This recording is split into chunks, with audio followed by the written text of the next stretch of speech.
Quel est le cadre juridique d'interprétation des situations de harcèlement psychologique en milieu de travail? Notons d'abord qu'il n'y a pas de définition pour le harcèlement horizontal ou le harcèlement vertical. Une seule définition législative pour traiter tous les cas. Définition qui s'énonce ainsi une conduite vexatoire qui se manifeste de façon continue, répétée, qui est composée de gestes, comportements, actes ou paroles qui sont hostiles ou non désirés et qui portent atteinte à la dignité de la personne tout en créant un milieu de travail néfaste pour elle ou pour lui. Alors cette définition-là, aux yeux de qui est-elle interprétée? Bien évidemment, la perception de la personne plaignante est pertinente. C'est elle qui se sent humiliée, abusée, harcelée. Mais les faits qui seront mis en preuve devront être analysés, scrutés avec un autre regard, celui d'une personne virtuelle, personne raisonnable, placée dans les mêmes circonstances que le professeur ou la professeure plaignante. Il faudra que cette personne virtuelle conclue, comme la personne plaignante, que ce qui s'est passé là, au total, dans une approche d'analyse globale, est inacceptable, socialement, dans l'accomplissement de son travail. Les tribunaux ont rendu plusieurs décisions sur le sujet qui nous servent à interpréter chacun des termes contenus à la définition. Quelques décisions sont rendues en contexte universitaire. Ça nous sera très utile. Il est important de connaître le cadre juridique d'interprétation des responsabilités de l'employeur. Pourquoi? Parce qu'on vit dans le même univers que l'employeur, qui, lui, est tenu légalement, en vertu de la loi sur les normes, de prévenir le harcèlement psychologique et de le faire cesser. Cet article 81-19 de la loi mentionne que c'est lorsque une telle conduite est portée à la connaissance de l'employeur qu'il doit prendre les moyens raisonnables pour la faire cesser. De quelle façon portera-t-on la chose à la connaissance de l'employeur? Encouragerons-nous nos membres à utiliser la politique de l'employeur et son mécanisme administratif de plainte? Les accompagnerons-nous dans le cadre de l'enquête qui sera tenue par l'employeur? Découragerons-nous nos membres de le faire? En fait, on devra travailler avec les modalités qui sont dans la politique, qu'on y ait contribué ou pas. L'employeur peut nous consulter, mais il n'y est pas tenu.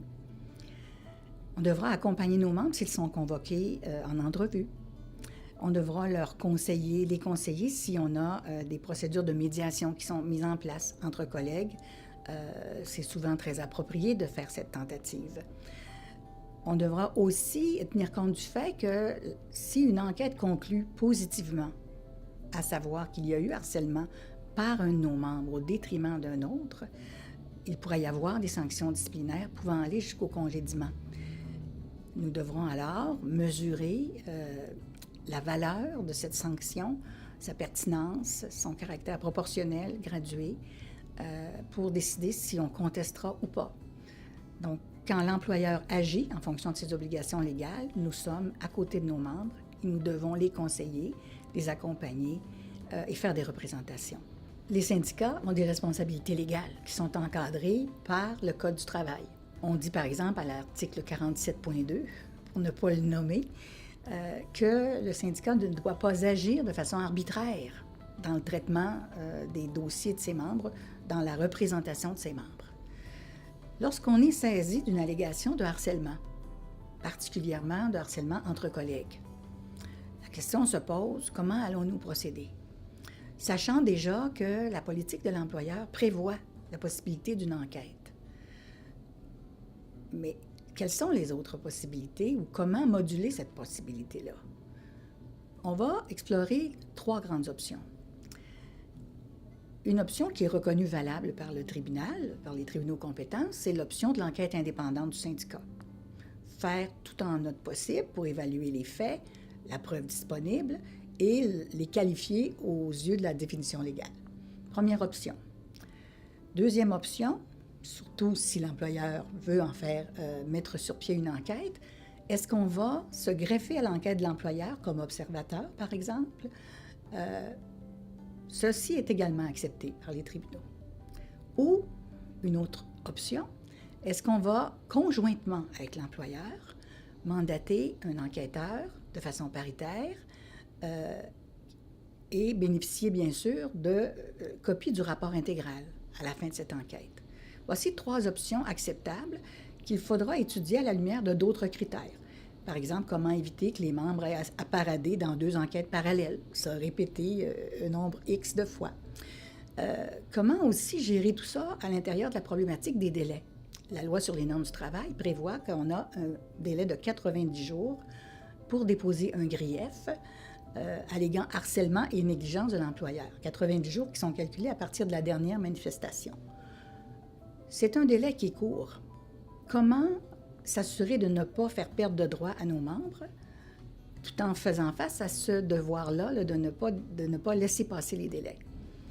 Les syndicats peuvent négocier avec l'employeur des ententes locales pour suspendre ou proroger ces délais-là.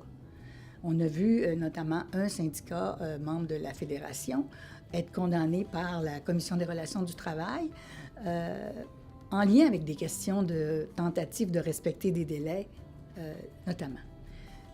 Alors, on va travailler de façon efficace à moduler les interventions du syndicat dans l'intérêt de ses membres. On a vu tous les aspects juridiques de la question, mais sur le terrain, ceux qui en savent quelque chose ont vu surtout de la souffrance psychologique, de la souffrance morale, chez les personnes plaignantes, mais aussi chez les personnes visées qui se sentent injustement accusées. Tout ça crée un contexte où on peut avoir des perceptions parfois inappropriées à l'égard de ce que le syndicat va faire. On peut, par exemple, mal recevoir le fait que le syndicat nous questionne sur une plainte qu'on considère totalement non fondée. On peut traiter ce genre de problématiques qui sont juridico-psychologiques en amont ou en aval. Dans le cas par cas, un peu comme un pompier, peut-être qu'on va parfois s'enfarger, faire des erreurs. Il faudra se réexpliquer à chaque fois, avec chaque personne avec qui on interagit. Mais en amont, c'est intéressant de se donner une politique, de la penser, de l'expliquer, de donner de l'information à nos membres, d'en discuter en assemblée générale et de se donner des mécanismes dans lesquels les gens deviendront, sinon confortables, au moins un peu plus à l'aise, en comprenant la volonté syndicale de respecter les droits individuels, mais également les intérêts communs.